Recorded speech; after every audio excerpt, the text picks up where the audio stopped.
Balod police ने चोरी के एक बड़े मामले का खुलासा किया है। पुलिस ने बालोद सहित अन्य जिले में चोरी की वारदात को अंजाम देने वाले 3 शातिर चोरों सहित चोरी के गहने खरीदने वाले व्यापारी को भी गिरफ्तार किया है। बताया जा रहा है कि तीनों चोर बालोद जिले के अलावा अन्य जिलों में भी 18 जगहों पर चोरी किए हैं और उनके कब्जे से 31 लाख रुपए के गहने सहित बाइक और कार के अलावा चोरी में प्रयोग करने वाले सामानों को भी जब्त किया गया है। बता दें कि बालोद जिले में चोरी की लगातार शिकायतें सामने आ रही है। हाल ही में एक पुलिस कांस्टेबल के घर करीब 5 लाख रुपए की चोरी हुई थी। उससे पहले भी बालोद जिले में ही एक सूने मकान से करीब 10 लाख रुपए की चोरी हुई थी। बालोद पुलिस ने चोरों को पकड़ने टीम तैयार कर चोर गिरोह को पकड़ने में सफलता हासिल की।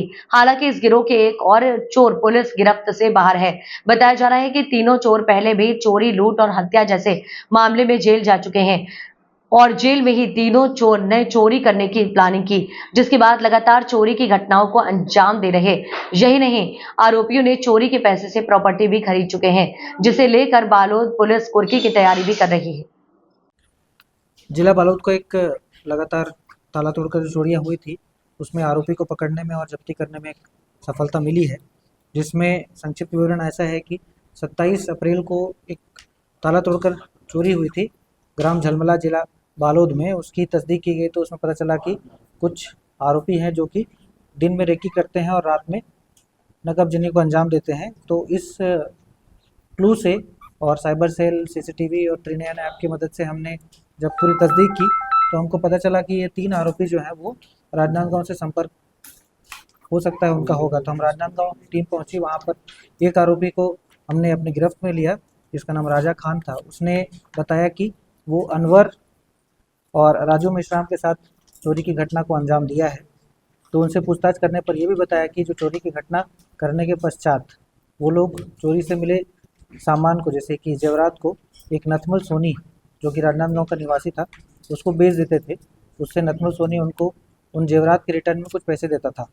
तो उन्होंने ये भी बताया कि ये बालोद जिले में लगभग 13 चोरियों में शामिल रहे हैं, जिसमें 9,90,000 रुपये की चोरी, 3,80,000 रुपये की चोरी और 5,84,000 की चोरी मुख्यतः शामिल है। साथ ही साथ बाकी जो ज़िले हैं जैसे कि बेमेतरा, दुर्ग और उसके बाद राजनांदगांव में भी लगभग 5 जिलों में इन लोगों ने चोरी के अपराध को अंजाम दिया है। तो इनके कबूलनामे के पश्चात हमने गहने लगभग 31 लाख रुपए के चोरी में प्रयुक्त किया गया मोटरसाइकिल 2 नग, 1 नग कार, साथ ही साथ नगद लगभग 90,000 रुपये और चोरी के करने में प्रयुक्त लोहे का रॉड, पेंचिस, पेचकस भी बरामद किए हैं। इन्होंने स्वीकार ये भी किया कि इन लोगों ने चोरी के पश्चात जो पैसे मिले थे उससे गहने जेवरात खरीदे हैं और बाकी चीज़ों में खर्च किया है, साथ ही साथ कुछ प्रॉपर्टी भी बनाई है। तो हमने प्रॉपर्टी के पेपर्स भी आइडेंटिफाई करके उसको जब्ती किया है और आगे हम इन प्रॉपर्टी को आइडेंटिफाई करके इनमें कुर्की की कार्रवाई भी करेंगे।